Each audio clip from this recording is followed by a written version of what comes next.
Hi, I'm Anna. And I'm Ben. And we are AutoSave. Welcome to our channel. If you hear yapping during this reaction and discussion, it is probably our puppy downstairs. We posted a picture of him in the community tab, but at the moment we are workshopping different ideas to handle that. But regardless, it's Mob Psycho time, and we're watching Season 3, Episode 11, and we left off with Suzuki jumping out of the back of a plane in the most badass entrance possible. No parachute. The best part of it? Sure, no parachute's cool. Nah, he recognized and realized a colleague of his, an old colleague, was flying that plane. And that was great. It was stupid and great, and I loved it. Teru had a great episode last episode, and man, I think that subjectively, Teru is one of my favorite characters just in anime. I really love him. But I also really love Teru. He had some objectively amazing lines last episode, and it just great lines, and he got through to Mob a bit because now we have this internal Mob self that is similar to the Mogami Mob self we got with the light blue lines and the outline. So I don't really know going forward. I'm obviously expecting a pretty cool fight or something with Suzuki, but I also am expecting... Is that even a character that could actually be the one that is the final boss, for lack of a better term, of breaking Mob out of this, getting him out of this? Is it truly Mob that's the one that needs to do it in the end? Is Tsubomi a final boss? Is it Reigen and Ritsu together? Is it just Reigen, just Ritsu? Sho and Suzuki together, like father-son, like team battle? My gut is telling me that Suzuki's going to be quickly dealt with, because I think that what they're telling me is that they're going to continue to throw more and more powerful psychic allies that we now have at Mob, Suzuki being one of the most powerful. But maybe the thing that is going to help Mob is exactly what the issue has been all along. Maybe the thing that's really going to inevitably help him is somebody who doesn't have psychic powers, or it has nothing to do with psychic powers, you know? I don't know. I'm obviously enjoying myself watching the show and love the show. It's so weird to say that there's this excitement level and this enjoyment going into this episode especially. Yeah. Because of the emotional state that we're about to enter into. Last episode was very heartbreaking, I would say, to watch. My stomach was in knots. I might have cried, probably did, probably teared up a little bit, and I still feel so like, oh my god, we're about to get right back into that emotional state, that unsettling state. We're probably going to see Mob do more things that are going to be really hard for us to watch and really hard for him to watch. Hear the ear, like the mattress squeaking sound, which makes me really tense. Yes, you know? That sound.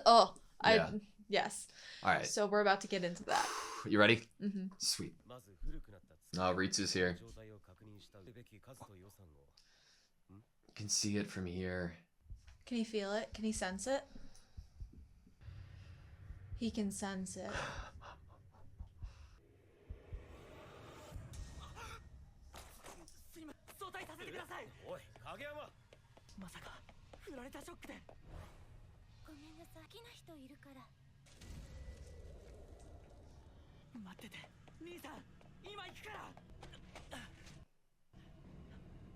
Holy shit.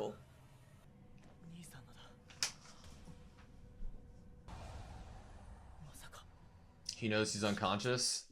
Oh my just god. Like before. I mean, last time he got hit, right? He got hit, went unconscious, and then something happened. It's a way horrible, more severe, exact replica, basically, of what happened when he was a kid. The only thing worse than Mob potentially hurting Ritsu here is that Ritsu's gonna let Mob borrow another piece of clothing or bag, and Mob's going to throw up in it because his stomach's upset. Oh god. Is trauma what we're about to get from watching this episode? The convenience store. Sakurai. I wonder if Sakurai still has the spray.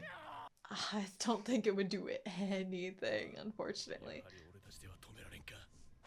Suzuki! Yeah! Head first! And then they're there too. That's great. Oh, he's so cool.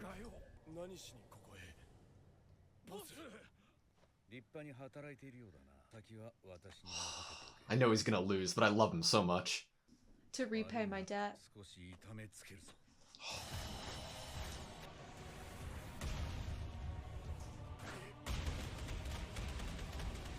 Oh no.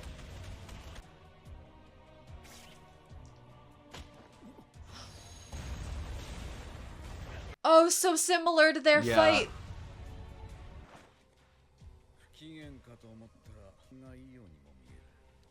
Huh. Been liberated. Are you really the same person? The red lines again. This much of a difference. Show?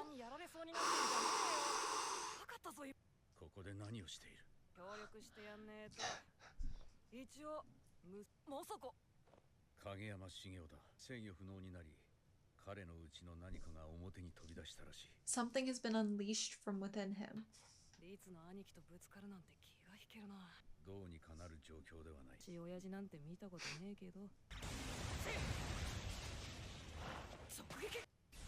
Is he stockpiling? Yes! To make up for the massive gap. God, look at his aura. God, I'm so worried.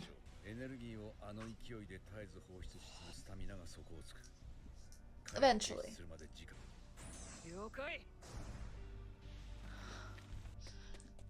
Oh no.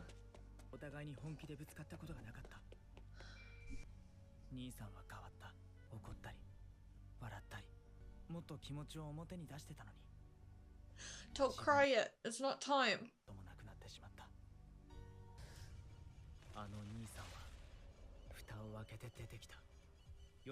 It's a different version of him. It's like Celeste. From being surprised.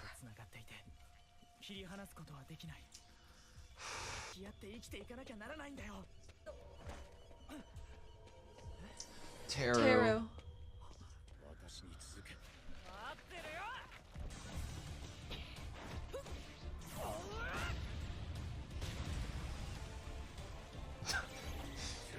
Oh. Nice, you moved him.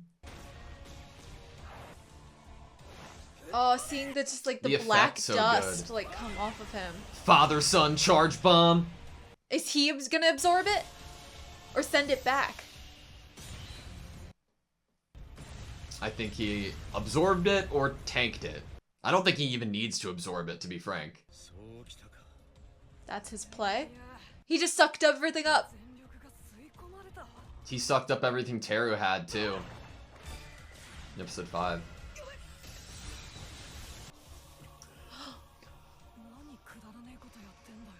It could have probably killed you.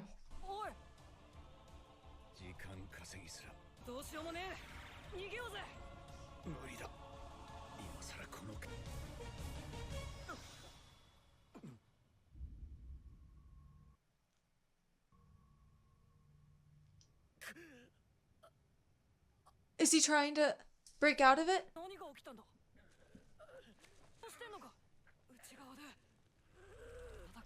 Whoa. He's fighting.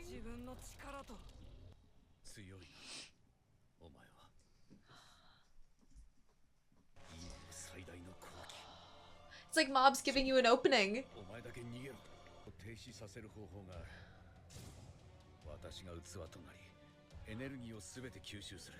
Oh my gosh. What he did for you.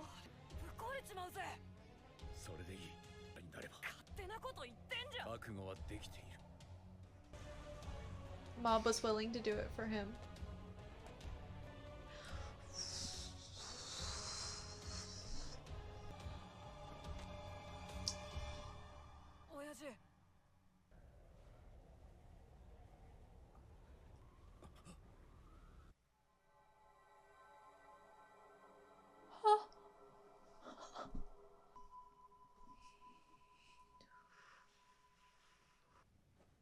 Is the sacrifice too great?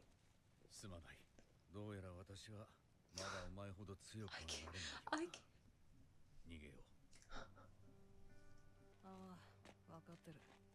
I won't use mine anymore.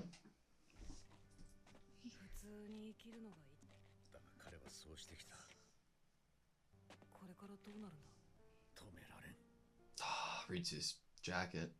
No one will be able to stop him. Q seeing Ritsu. I'm just thinking about when Mob groveled for Ritsu and apologized for him. You know? Oh no. If they get hurt, I am gonna be so upset.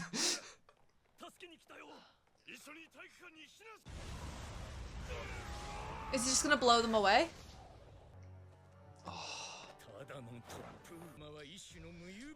And he's always right.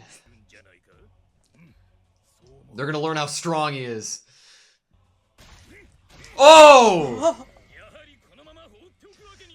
They're such good friends. I know, but... Oh no. Mob. It's all the working out he's done.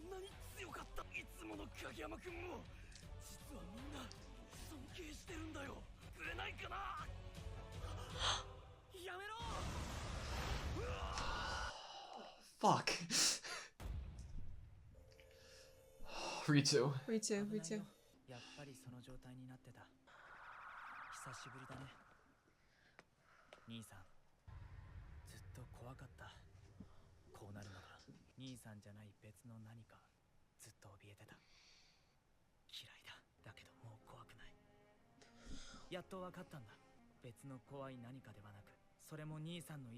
Gotta accept it. Oh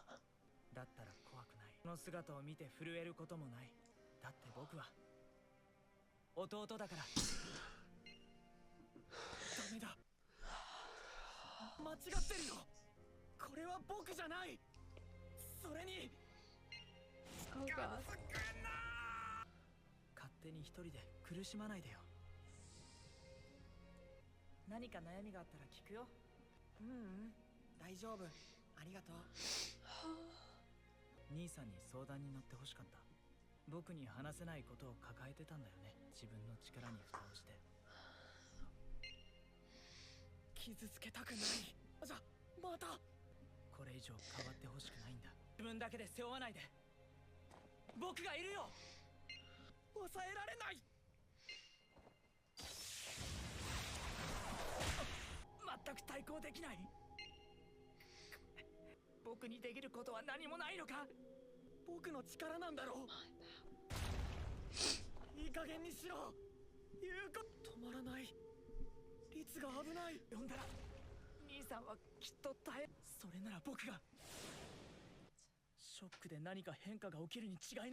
Sorry.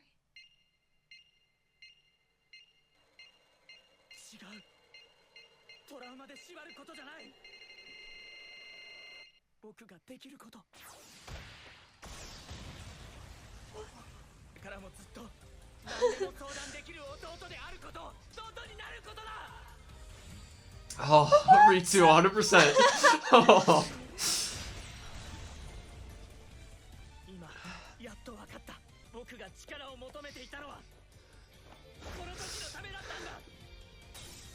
The reason I wanted...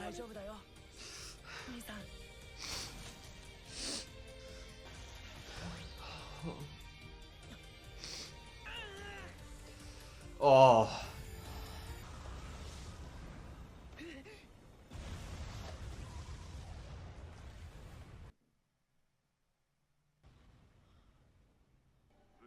Oh, from the first episode. Everybody. Wow, okay, yeah. Oh.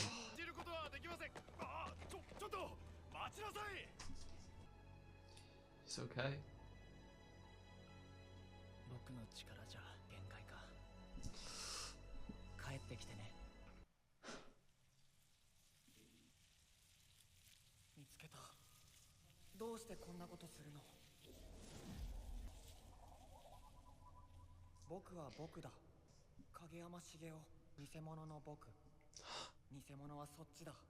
The fake because he's not been living like himself. He will live free. 誰も僕を止める。心なしか体が重たくねえか。これ以上近づくのはあの竜巻の中にモブがいるんだろう。でも Good thing you have an umbrella. 無事で済むかどうか。ここまで送り届けてくれるだけでいい。I just need you to help me get them. わかりました。やれるだけやってみましょう。 What a shot. 車にはねられたの。体だけじゃ動けなくなったんだ。つぼみちゃんに会いに行くって強い気持ちがあるだろう。何より大事なものだ。何人に迷惑かけてまですることじゃない。普通じゃないよ。またそうやって僕そのものを否定するのか。もう僕は我慢しなくていい。 Oh, the peeling. It's like Emmy's story. Oh. What?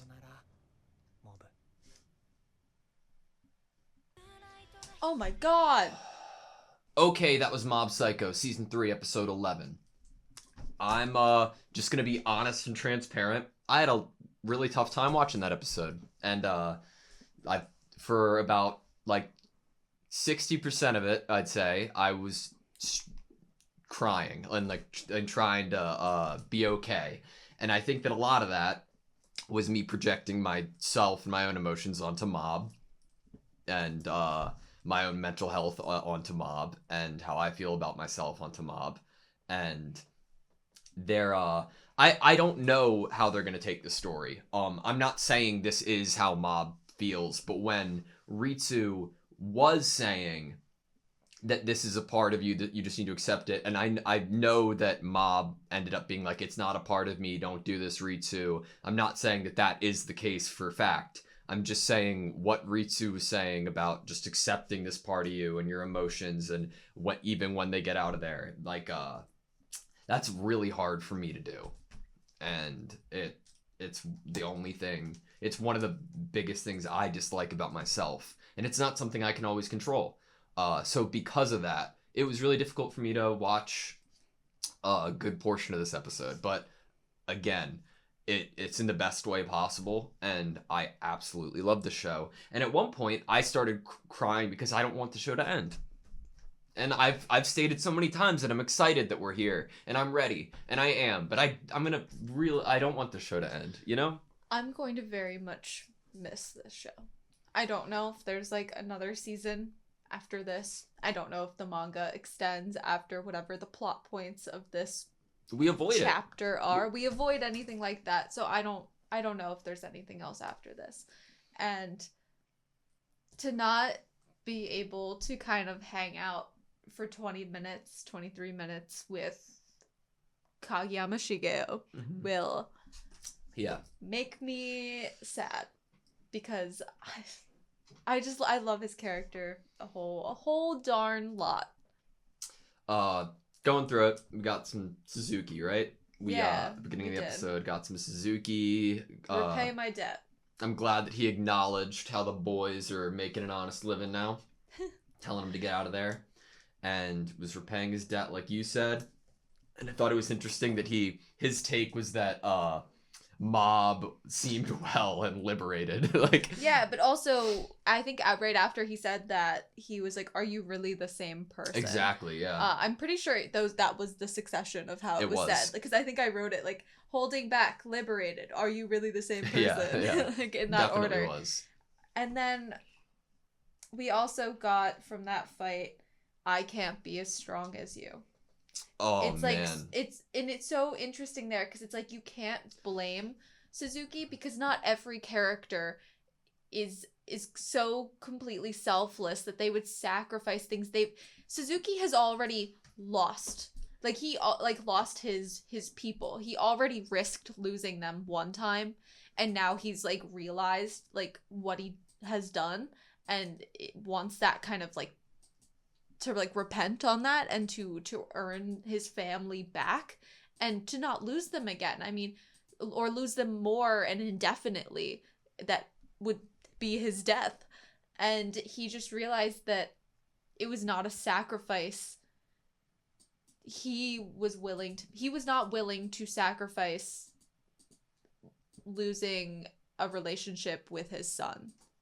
And again, for a second time, basically walking away from his family. He was not willing to do that. And that's not something that is like bad of him, that he was not willing to do that sacrifice here. I completely agree with you. It wasn't bad of him. I think that the thing that made it so good to me was a couple minutes before it happened. It was during the fight of Suzuki Sho and Mob, and it was the first time really we saw Mob struggling, right? We see him in his blue outlines, and we see his like mouth ajar, his eyes wide. We see like a vein struggling within Mob, and he's really trying and struggling and trying to hold back this power. And you hear Suzuki, you know, acknowledging that something's wrong and that he can tell that Mob's struggling and that he's fighting back inside. That, not all the damage that's been done already, but the fact that he is fighting inside was the cause of Suzuki saying, "You really are strong." And then the acknowledgement of saying that I can't be that strong. It's an emotional strength, and it's a fortitude strength. It's not there's being so blatant and shoving it in our faces almost how it's not about psychic powers, you know. And it's so well done though. Like when Suzuki ended up not doing it and saying, you know, "I'm not that strong," I was like, God, that's perfect. Like, it's so perfect, you know? Everything is tying up. Yeah.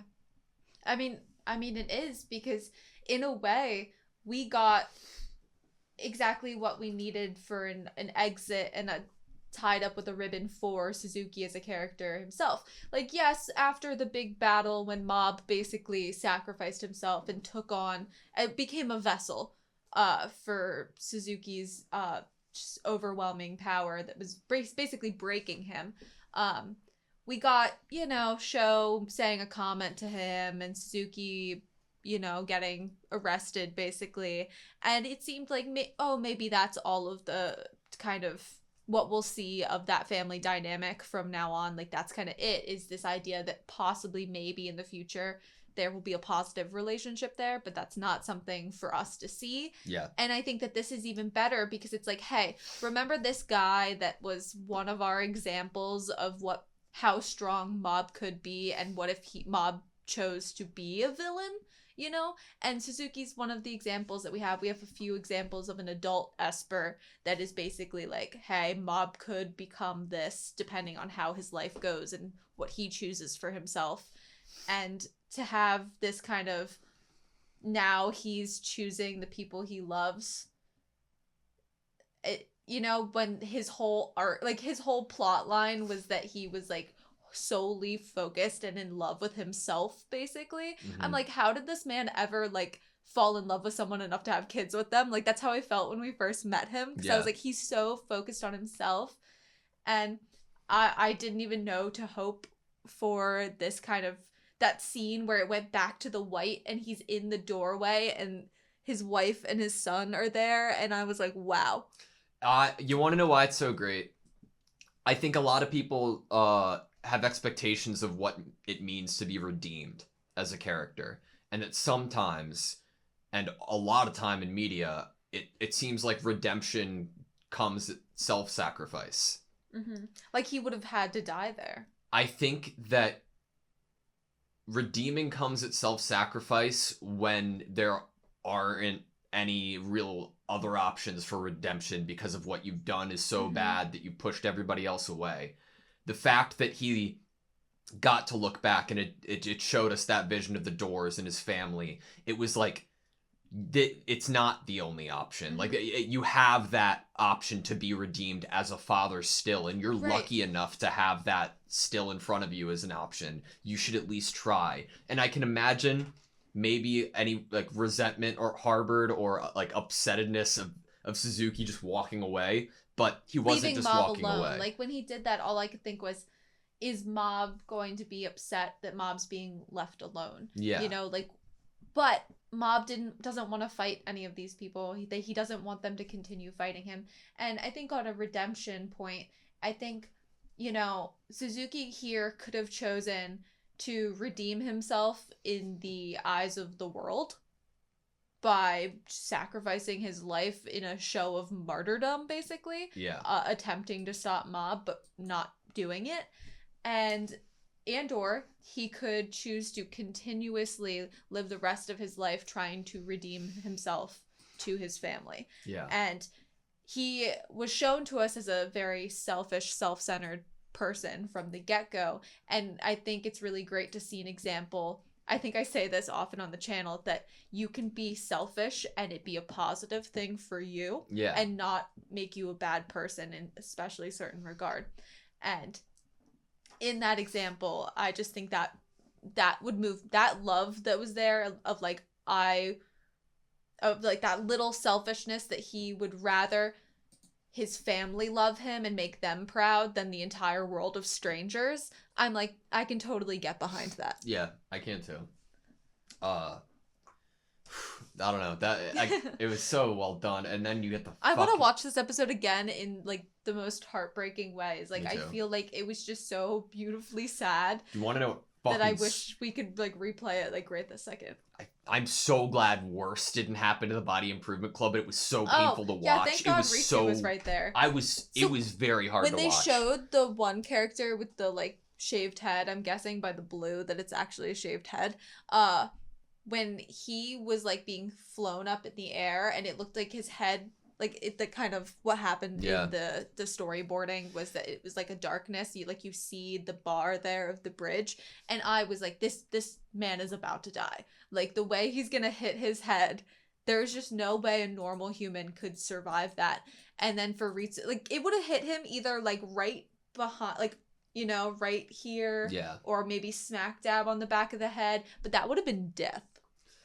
I completely agree, and it sucked seeing, but honestly, like the whole, like everything I said in the beginning of the discussion is 100% true, but I also got really emotional when they were telling him that they, regardless of this power and if he's actually that strong, they already look up to him and acknowledge him, and like they're already proud of him, and like just because of him. And I was like, they're such good friends. Like they're such good buddies. How can you not love that, you know? He's like, what bad traits does Kageyama really have? Like, he is a sweetheart, he's motivated, he's supportive, he's driven, he's fun, he's just wholesome. He would listen to you if you had a bad day. Yeah. He'd probably like buy you your favorite food and surprise you with it. Or if he found out you were sick, he'd probably show up to your house with medicine. Like, he is just like the amount of love and the amount of for us seeing this kind of, this is all of these emotions that have been kept in, and he's basically stored up and like suppressed them, but the amount of love that he still is able to let slip through just makes me think like that the love in there is not getting through yet is just so immense that it could swallow the rest of this whole. Because this is just such an amazing boy. Yeah. I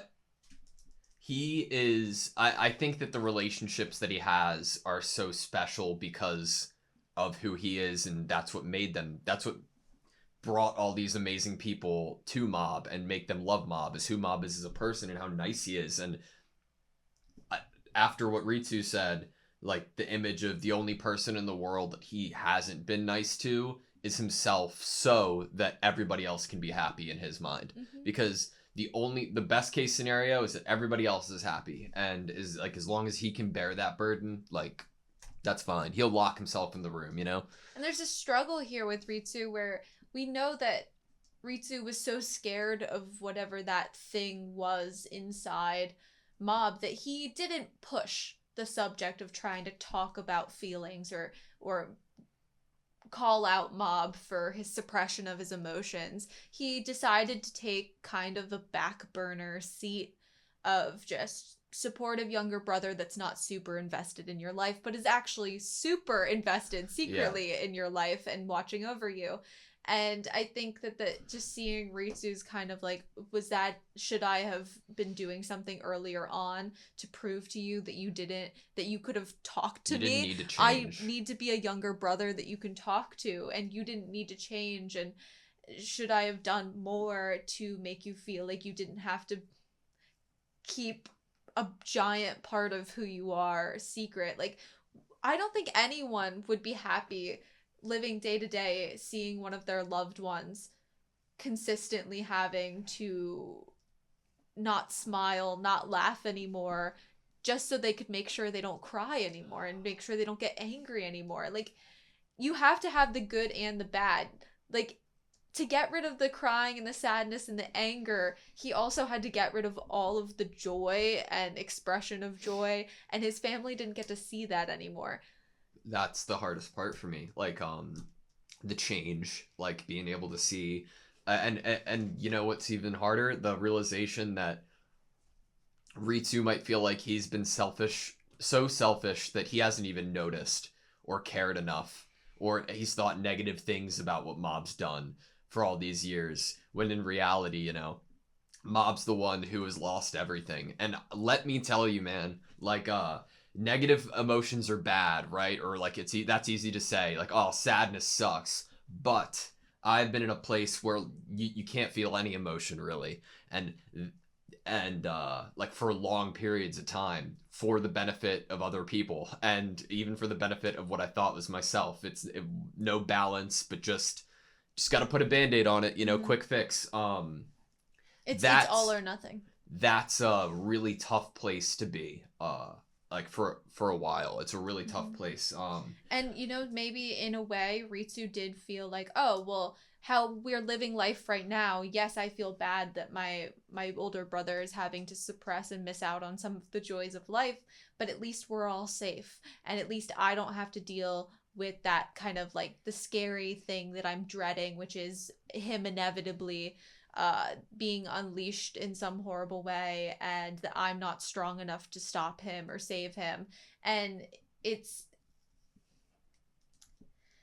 like you can't be mad at Ritsu for any of that. Like, you can't be mad at him for being like, he did in his own way have some amount of like urgency at getting stronger. Like, his wish so bad to be able to be psychic, and for him to reflect on that now and realize it was because he hoped to build up his powers enough to one day be able to protect his brother from himself.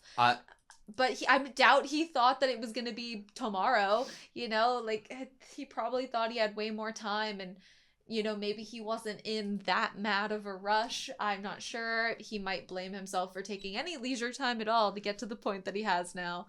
It's like when you're thinking back to the episode that we got, I think it was again episode 5 of season 1, when we got the last scene being Ritsu checking on Mob, Mob apologizing for the incident, Ritsu misunderstanding in a, you know, joking way, and then he's fearful on the couch, right? Mm-hmm. Like, Ritsu had said to Mob that like he wished that he could like he couldn't even argue with his brother at fear of that. Mm-hmm. And like and that's completely real and legitimate, and that is Ritsu's life and perspective as the younger brother and the life that he's lived.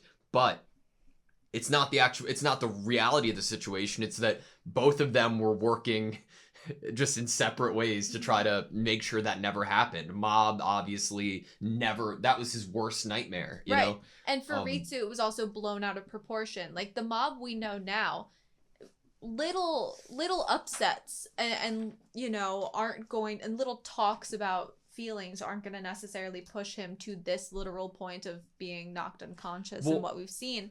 And so I think there was a definite like babying of the situation, and I don't know if that's the right word, but like I'm just gonna not touch emotions at all with my brother and just completely avoid it, where I think that Mob could have probably handled some talks and some connection. I wanted to start going a bit through the dialogue of what Ritsu said, because I wanted to get, I don't know, I want you to answer a question for me, and that question is, did Mob hurt Ritsu when they were kids?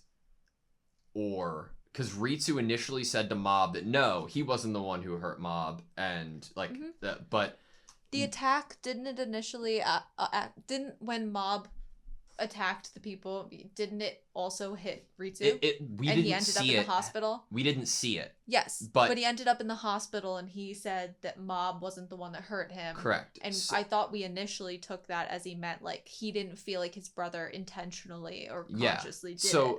I want to ask you that question to answer in a couple of minutes once we get to the image of the breaking apart of Mob and becoming this, because I loved the last episode and I loved Teru's writing. Like, I loved it, but this was double it. Like, for Ritsu's writing, this episode is just spot on. From the beginning, like right away. So you really are in that state. It's been a while. And then how he addresses Mob, Nissan. Like, he already comes into the situation acknowledging this terrifying being right in front of it as part of his brother. And I thought that was like so sweet. And he, right off the gate, he's like very honest, and he's always been terrified of this happening. He's been cowering all along. This alternate version of you. I love that he calls it an alternate version of him, and that he isn't scared anymore, and he finally figured it out. It's not a separate scary version, it's part of you. Part of you that you've been denying. Yeah, and there's no reason to tremble at the sight of it. And he's smiling the whole time. Yeah. It's just like Mob. It's just like Mob talking to Ritsu when Ritsu was, having his tantrum. And the thought that the fucking counter is going up for Ritsu is the best thing that I've ever seen. Like, it was such a good payoff. When we got like 100% Ritsu, I was over the moon. I was so happy. Did think for a second. I was like, is that really what this like kind of finality will be? Is brother versus brother, and that is what will be the thing? But then I was like, oh, but Reagan hasn't gotten there yet, and I feel like that's a loose end because Reagan's on his way. So I feel like Ritsu can't finish it off here, when Reagan's on his way, because then that just that wouldn't have made sense to me. But 100%, like, any power up on Ritsu's end, like, I am so proud to see it, happy to see it. And now that you're getting more and more in this fight, we're seeing the depiction of like Mob's internal like stress from seeing and hearing what his brother's saying, and that is painful to read and watch, is the internal Mob. When did we get the visual of Mob like initially splitting from Mob? You know what I mean? Like of the two, of Mob becoming two. Did we get that before Ritsu got there to confront him? Because I think Ritsu had told us before he even got there that he believed that this was also Mob. And then this was him telling Mob to his face. That could very well be it. Yeah, so I think it was somewhere in the beginning. Not quite sure where, but I think it happened before Ritsu got to Mob. Oh, okay, yeah, it was, because it was when Ritsu was remembering Mob smiling and laughing as a child. So good. The version of him was created from being suppressed and locked away.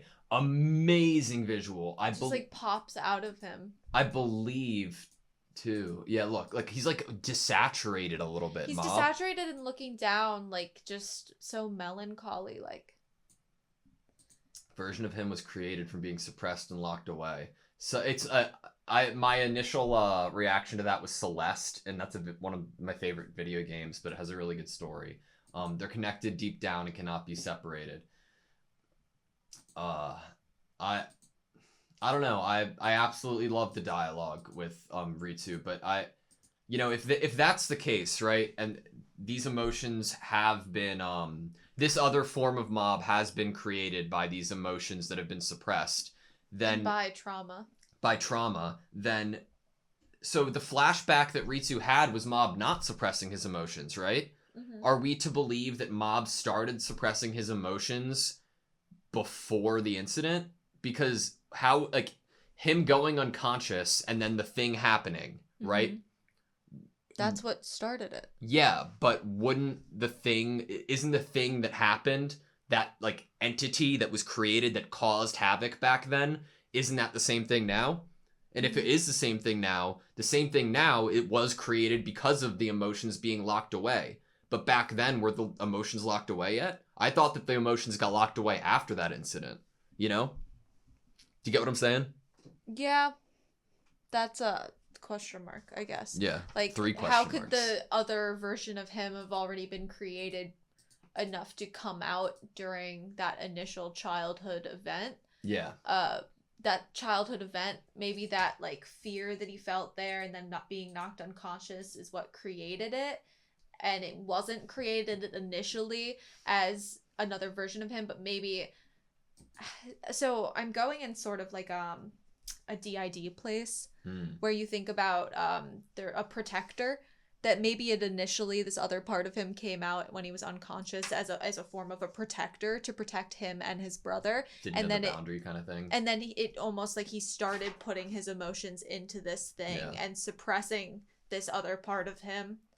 And maybe that's what happened, is that he saw this thing that had been created and he gave to it all of the responsibility, basically, of you are to blame for my emotions and for any scary things that happen. Yeah. And he basically gave over those other parts of him to this thing. Yeah. Okay. This version of himself. I like that. That's a possibility it could go to. I thought it was very notable. Ritsu's voice actor. I thought that Ritsu's voice acting this episode was extraordinary, especially amazing.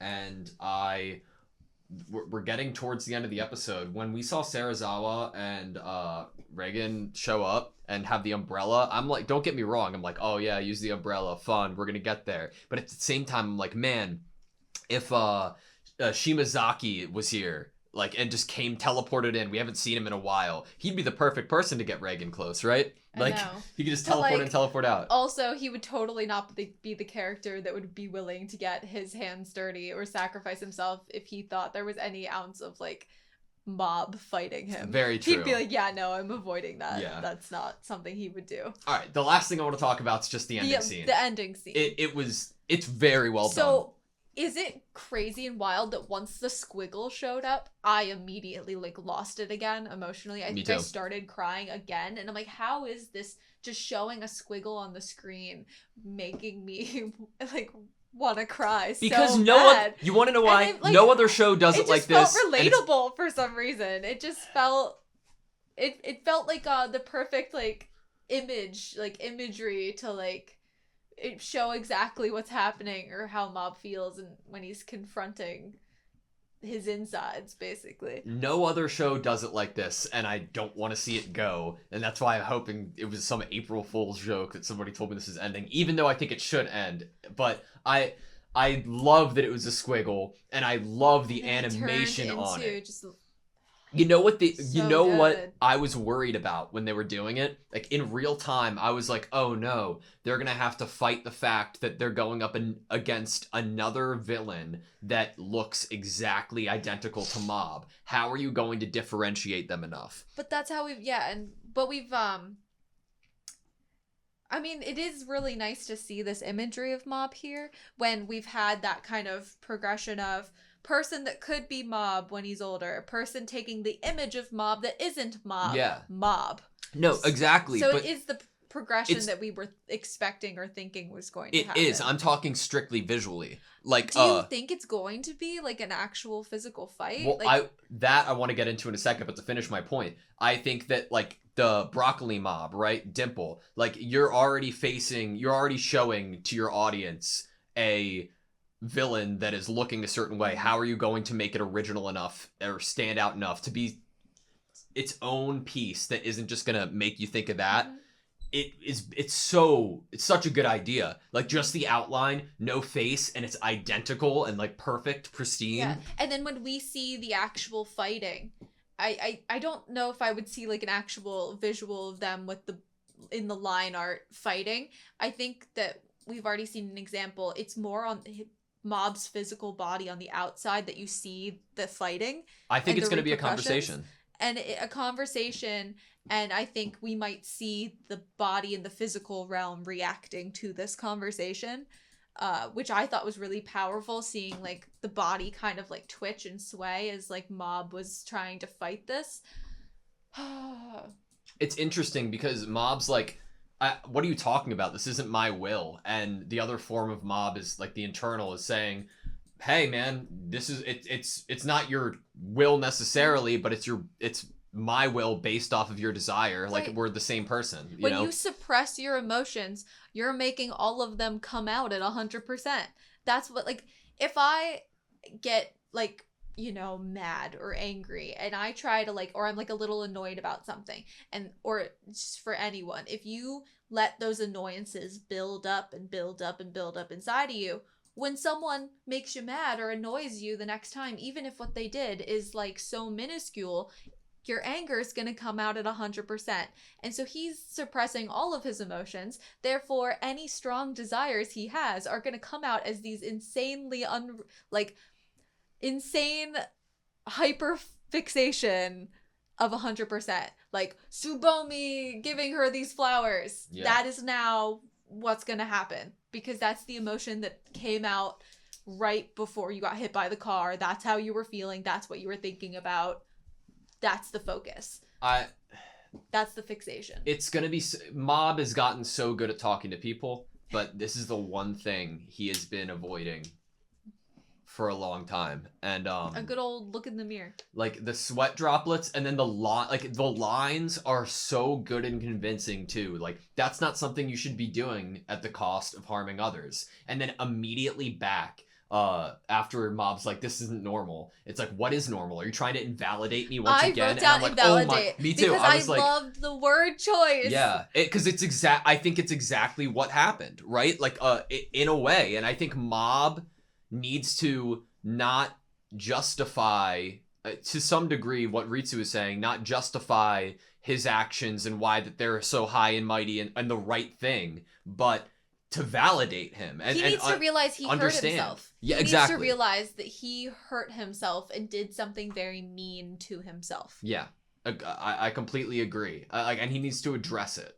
And at the moment, Mob's losing the argument, and I think that the visualization of Mob losing this argument, at first, I was like, oh, this is really impressive. It's like Emi-chan, right? Like, it's like Emi's page, and it's a really cool visual being peeled off the face, and I don't know, I'm so glad almost that my mind didn't connect the dots, because right when you see it being put on the other Mob, I didn't even expect it, and then once it happened, it felt so good. It felt so good.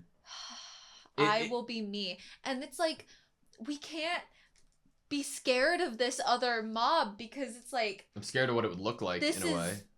It's like, you can't be like, that's not a villain. That is Mob fighting Mob, and I think he will be victorious over himself, and in a hopefully a very freeing and liberating way that is still positive. And I think that just invalidates still in my head as such a good word. Like, how can you invalidate me again? I'm your feelings. So like, good. I am your feelings. Mm-hmm.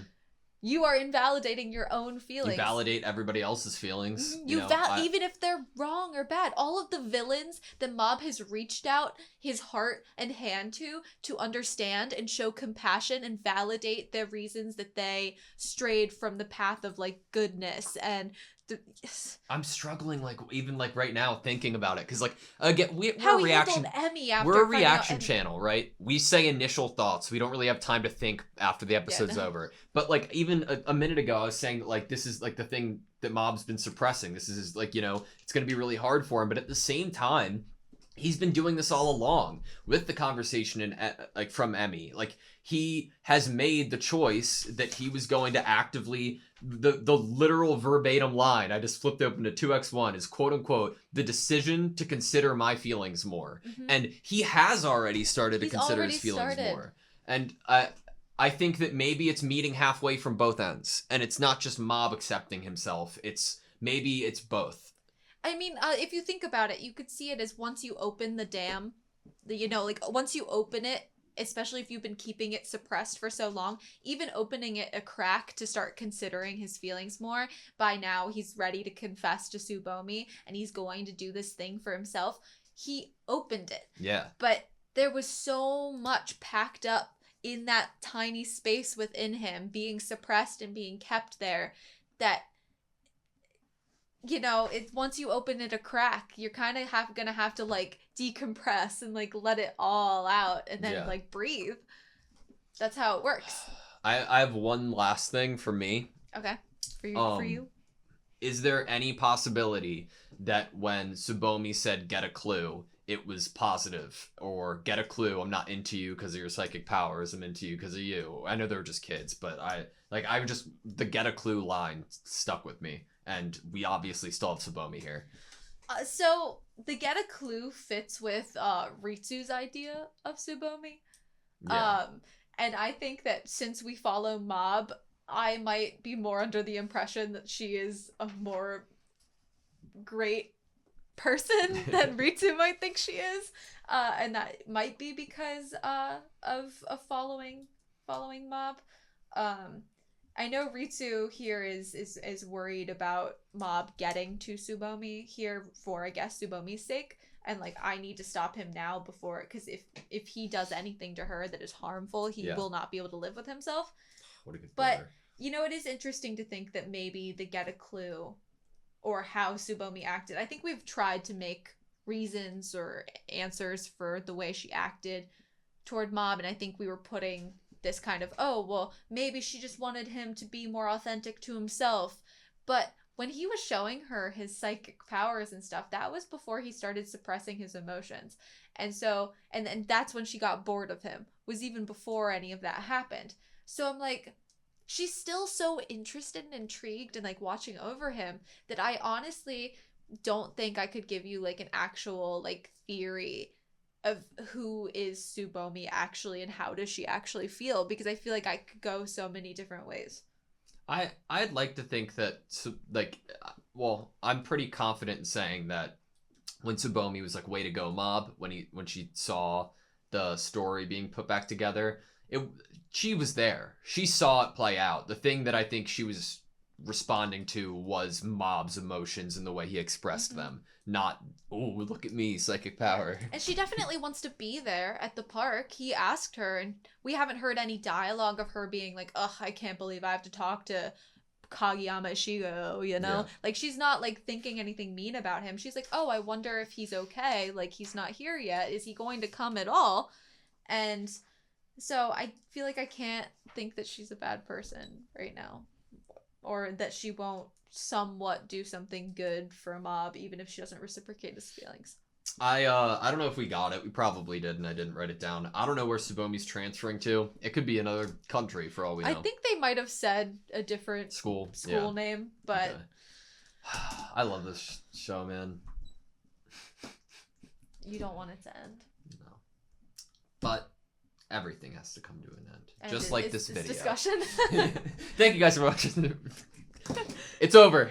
Bye. Bye. Hey, bye. Do you think they can see us?